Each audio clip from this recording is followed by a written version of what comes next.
네, 반갑습니다. 오늘 흩어진 예배로 예배 드리고 있는데, 우리가 언제 어디에서 예배하든지 늘 동일한 은혜로 하나님께 예배하고 여러분들 중심이 성령님을 모시고 하나님께 향하는 중심이 되시기를 예수님의 이름으로 기도합니다. 여러분 있는 자리에서 신령과 진정으로 예배하는 훈련을 하셔야 돼요. 자, 말씀을 보겠습니다. 이사야서 26장, 오늘 26장이죠. 26장 7절에서 10절. 이사야서 26장 7절에서 10절을 같이 읽겠습니다. 의인의 길은 정직하며 정직하신 주께서 의인의 첩경을 평탄하게 하시도다. 여호와여, 주께서 심판하시는 길에서 우리가 주를 기다렸사오며 주의 이름을 위하여 또 주를 기억하려고 우리 영혼이 사모하나이다. 밤에 내 영혼이 주를 사모하였사온즉 내 중심이 주를 간절히 구하오리니 이는 주께서 땅에서 심판하시는 때에 세계의 거민이 의를 배움이니이다. 악인은 은총을 입을지라도 의를 배우지 아니하며 정직한 자의 땅에서 불의를 행하고 여호와의 위엄을 돌아보지 아니하는도다. 아멘. 자, 이사야서를 통해서 우리가 계속 하나님과의 언약을 깨트린 백성들이 어떻게 되는지를 살펴보고 있는데, 이 말씀이 지금 이 시대에 우리와 어떤 관련이 있는지 그런 것들을 계속 우리가 알아가야 되는데, 그렇게 알아가는 방법을 묵상이라고 해요. 방금도 말씀 읽었지만 한 번 딱 읽는다고 이것이 우리의 마음에 확 와닿고, 아, 이 말씀이 이런 뜻이구나 이렇게 바로 알 수가 없단 말이에요. 근데 이 말씀 마음에 품고 기도하고 계속 읊조리면서 이것이 나에게 어떤 의미일까 계속 하나님께 구하다 보면 이 말씀이 서서히 풀리면서 깨달아지게 되는 겁니다. 자, 이사야가 계속해서 이 이스라엘 백성들에게 경고하고 또 심판이 있을 것이라고 이야기하고 있는데, 도대체 이스라엘은 어째서 이런 경고의 메시지를 계속 듣는데도 변하지 못하고 똑같은 죄를 반복해서 지는가? 하나님과의 언약을 이스라엘은 어떻게 깨뜨렸는가? 그런 것들을 한번 살펴볼게요. 자, 이사야 시대의 성경, 이때에도 지금과 똑같이 하나님의 말씀인 성경이 굉장히 중요하잖아요. 하나님의 말씀대로 살아가는 기준이 되는 성경이 이때도 있었을 텐데, 이때는 지금 우리가 쓰는 이런 성경은 없겠죠. 우리가 이 보고에 있는, 최소한 이 보고에 있는 이사야서 뒷부분은 이 당시에 쓰여지지 않았을 거란 말이죠. 그러면 이 이사야 시대에 보고 있었던 성경은 무엇인가? 그것은 성경 앞으로 가보면 맨 앞에 있는 5권, 모세 오경이 바로 이사야 시대에 사용했던 성경이라고 보시면 됩니다. 그렇다면 이 성경이 지금처럼 모든 사람에게 다 보급되었냐? 그렇지 않았어요. 이때 당시에는 종이가 없고 파피루스나 양가죽의 성경을 기록했기 때문에 굉장히 귀했고 고가였습니다. 그래서 나라의 보물과 같이 나라에서 왕이나 귀족들이 보관하고 있었고, 그것을 대제사장이나 제사장들이 큰 소리로 읽어주면 그것을 들으면서 하나님의 말씀을 받을 수 있는 그런 시스템이었죠. 그래서 사람들이 신앙생활을 할 때 하나님의 말씀대로 신앙생활을 하기보다는 어떤 신앙에 대한 이미지를 갖고 신앙생활을 했을 거예요. 그렇잖아요? 지금 이 시대에 우리가 성경이 각 집집마다 다 있는데도 성경을 읽지 않고 성경은 그냥 어디 있는지도 모른 채 교회에 와서 목사님의 설교를 듣고 전도사님의 설교를 듣고 자신들이 생각하는 어떤 신앙에 대한 이미지, 형태를 정해놓은 다음에 그 형태대로 신앙생활을 하는 것이 오늘날도 비슷하잖아요. 근데 이때 당시에 훨씬 더 심했다는 거죠. 그래서 여기에서 어떤 개념이 나오냐. 이스라엘 백성들이 억울할 수도 있어요. 왜냐하면 나는 하나님을 잘 섬기고 있었거든. 하나님을 잘 섬기고 있었단 말이에요. 근데 이들이 생각하는 하나님을 잘 섬긴다는 건 무엇이냐? 맨 처음에 이야기했듯이 말씀을 잘 알고 그 말씀에 하나님께서 말씀하신 대로 행하며 살아야 되는데 그 말씀을 잘 접할 수가 없잖아요. 잘 들을 수가 없잖아요. 그리고 있어도 아마 잘 안 읽었을 거예요. 왜냐하면 지금 시대에도 우리가 성경이 다 있어서 잘 안 읽잖아요. 그냥 자기가 생각하는 하나님의 이미지대로 섬기는 거예요. 그럼 이 시대에 이스라엘 백성들이 생각하는 하나님의 이미지는 뭐냐면 그냥 성전에다가 비싼 비싼 양을 바치면 좋아하는 하나님입니다. 그러니까 힘들어도 좋은 소를 사서 바치는 게 신앙입니다. 내가 지금 우리 집이 형편이 어렵더라도 있는 힘껏 좋은 양을 사다가 바치는 것이 좋은 신앙이었단 말이에요. 그리고 내가 부유하면 하나님 내가 부유하면 더 많은 소를 갖다가 더 많이 성전에다 갖다 바치면 하나님이 더 기뻐하신다. 그렇게 생각했을 거예요. 근데 이것에는 백성들만의 탓이 아니라 성전에서 섬기는 제사장들의 부패함도 한몫하는 거죠.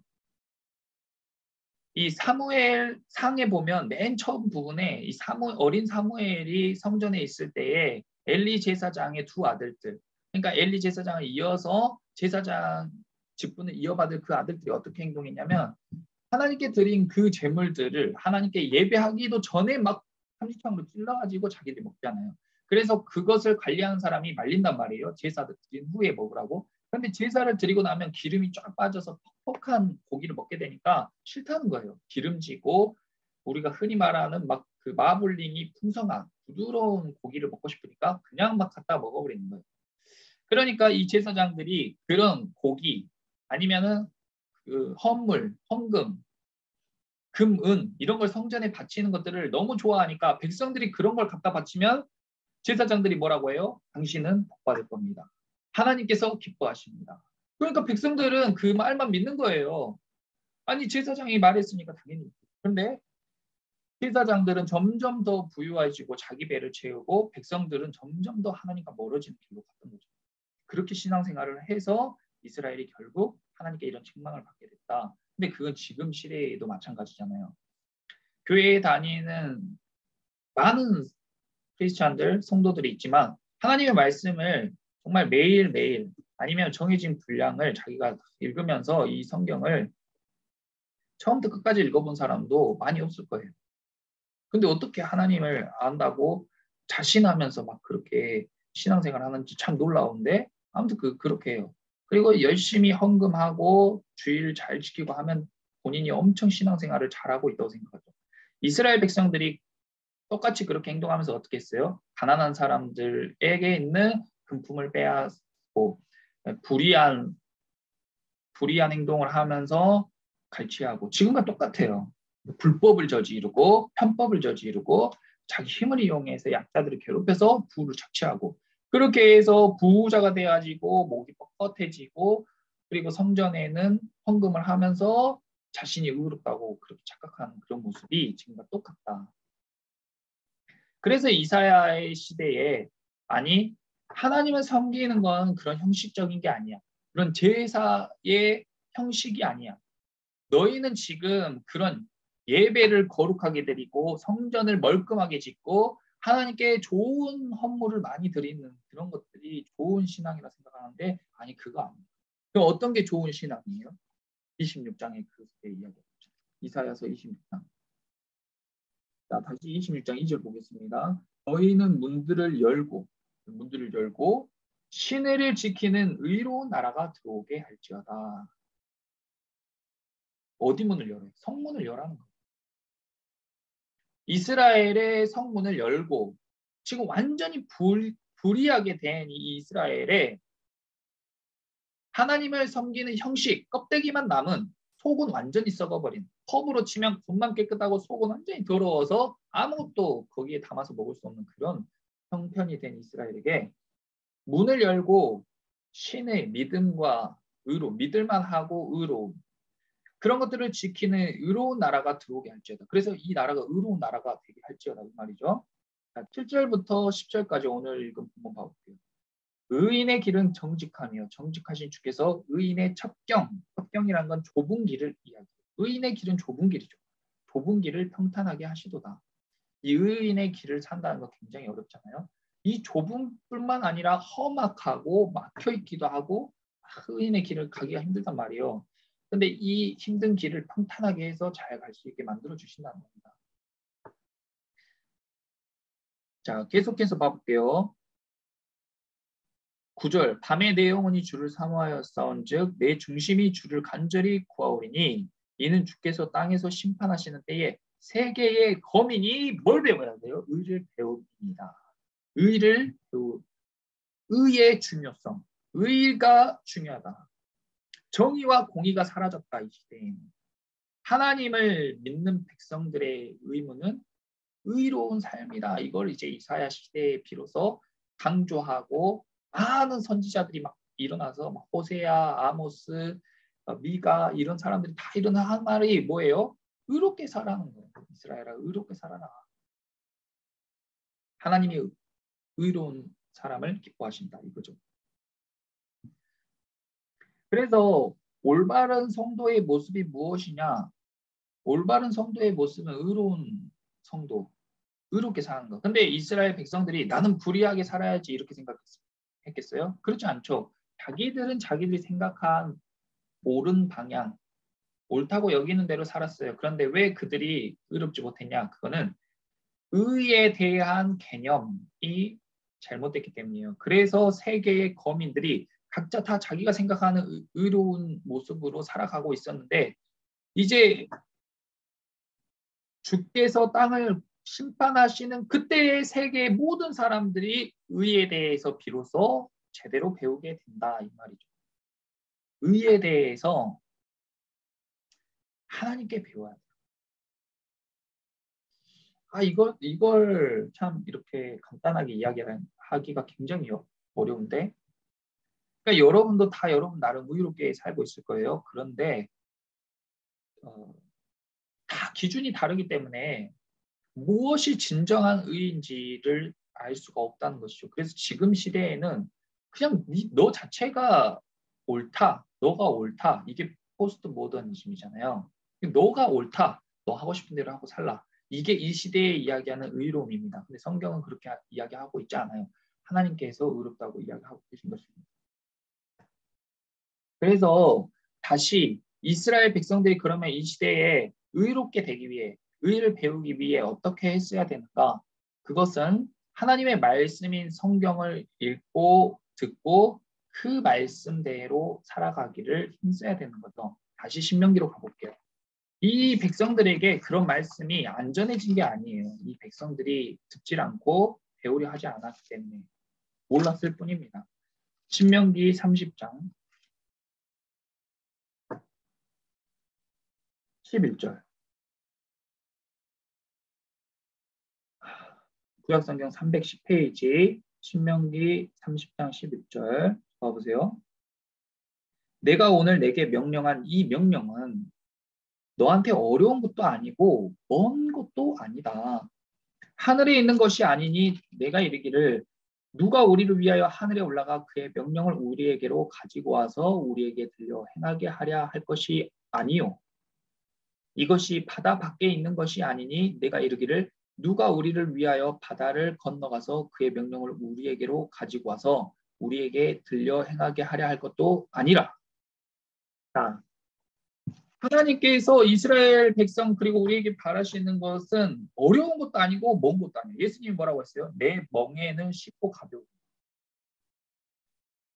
그러니까 하나님이 우리에게 원하시는 거 어려운 것도 아니고 먼 것도 아니에요. 그런데 우리는 어떻게 생각해요? 이 누가 저 하늘 위에 있는 그런 진리를 알아가지고 그 하늘에 올라가서 그것을 가지고 내려와서 우리에게 알려줄까?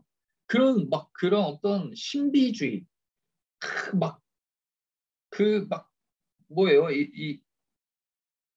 지금 하나님께서 나에게 지금 말씀하고 계신다.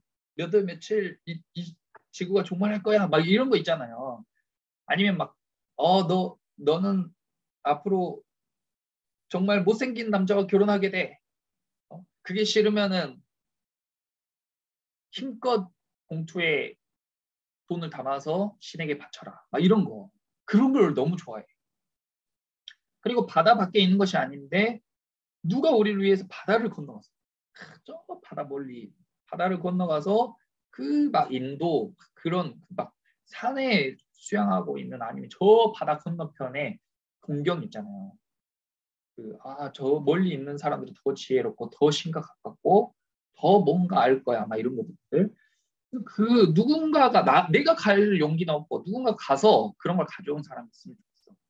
그래서 그런 사람들의 말에 귀를 기울이죠. 근데 그런 게 아니라는 거죠. 그러면 14절 보세요. 그러면 뭐예요? 오직 그 말씀이 내게 매우 가까워서 네 입에 있으며 네 마음에 있은즉 내가 이를 행할 수 있느니라. 말씀에 이렇게 쓰여 있잖아요.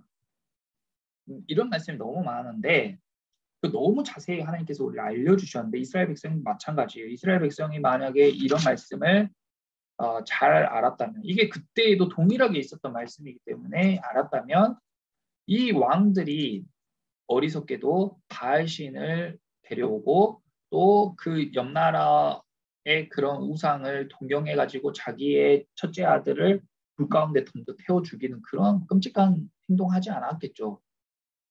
그러니까 뭔가 그런 게 막 하늘에서 가져온 지혜인 것 같고 바다 건너편에서 뭔가 자기들보다 더 우수하고 신들과 가까운 사람들이 가져온 그런 지혜라고 생각한 거예요. 근데 그것이 아니란 거죠.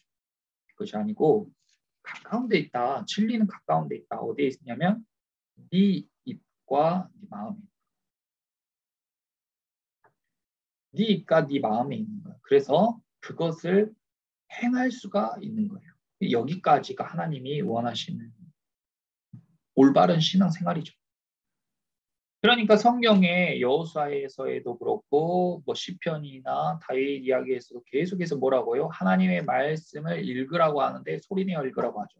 제가 오늘 또 말씀을 많이 읽었잖아요. 여러분들이 이걸 들음으로써 여러분들 심령 가운데 하나님께서 역사하시고 또 그것이 여러분들의 입을 통해 선포되면서 기도할 때 여러분들이 말씀을 기억나는 대로 그 단어나 그 말씀들을 선포함으로써 그런 것들이 다 여러분들이 영이 깨어나고 이렇게 하나님께서 일하시는 그런 방법이 되는 거예요.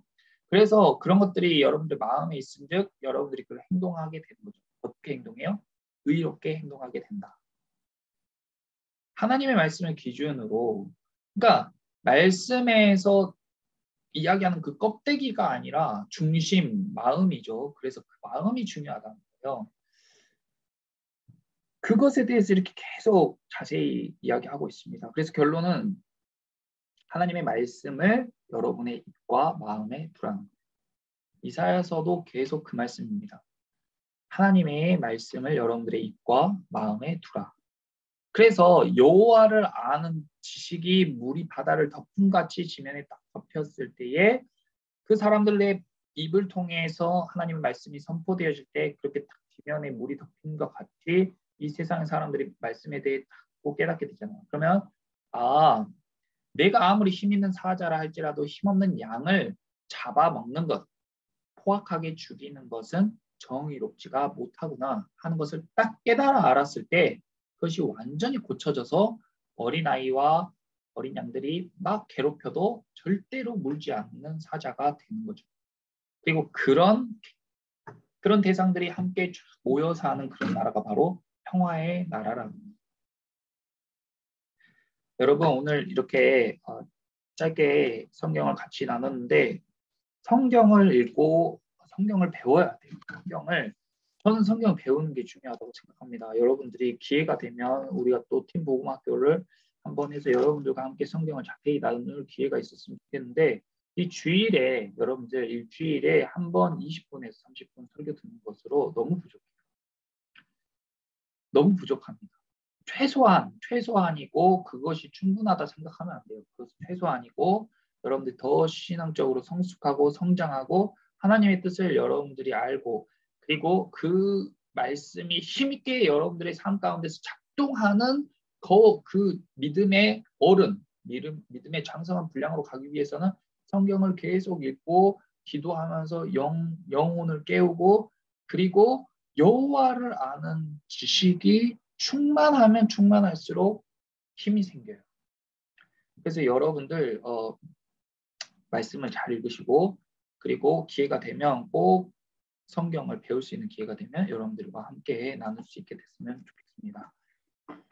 오늘 또 여러분들 그 목장 나눔 하실 때 나눔 잘 하시고 좋은 시간 터지는 목장 예배 되시기를 예수님의 이름으로 기도합니다. 기도하겠습니다. 고마우신 주님 감사합니다. 아버지 우리는 늘 어리석게도 하나님과의 약속을 저버리고 우리의 마음이 이끌리는 대로 우리의 육체의 정욕이 이끌리는 대로 눈에 보기 좋은 것에 이끌려 우상을 섬기고 우상을 따르는 그런 잘못을 지금도 동일하게 저지르고 있습니다. 아버지 이것이 다 우리가 잘 알지 못하기 때문인 줄 믿습니다. 주의 말씀으로 우리를 깨닫게 하시고 깨어나게 하시고 하나님의 말씀을 사모하게 하시고 우리 마음 안에 주의 말씀이 충만하여 우리 입술로 주님의 말씀 선포하는 자들이 되게 하게 하여 주시옵소서. 그리하여서 하나님 저희를 통하여서 저희의 삶의 그 자리들을 변화시켜 주시고 그리고 여기 있는 한 사람 한 사람이 지금도 살아계시는 아버지 역사하시는 우리를 승리하게 하시고 우리를 강하게 하시고 담대하게 하시는 하나님의 살아계심이 경험되어지게 하시고 아버지 지금도 동일하게 역사하시는 하나님을 우리가 알게 하여 주시옵소서.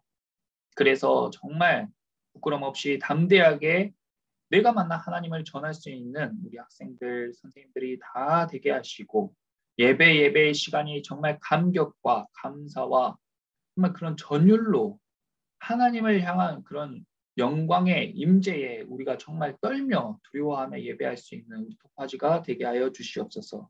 오늘 특별히 흩어지는 목장 예배로 드립니다. 목원들과 함께 교제할 때에 주의 성령께서 함께하여 주시고 좋은 나눔, 좋은 교제가 될 수 있도록 주님 함께하여 주시옵소서. 오늘도 저희와 함께하시는 아름다우시고 거룩하시고 사랑이 많으시고 우리에게 의로움이란 무엇인지 알게 하시고 깨닫게 하시는 우리 주 예수 그리스도의 이름으로 감사드리며 기도하였습니다. 아멘.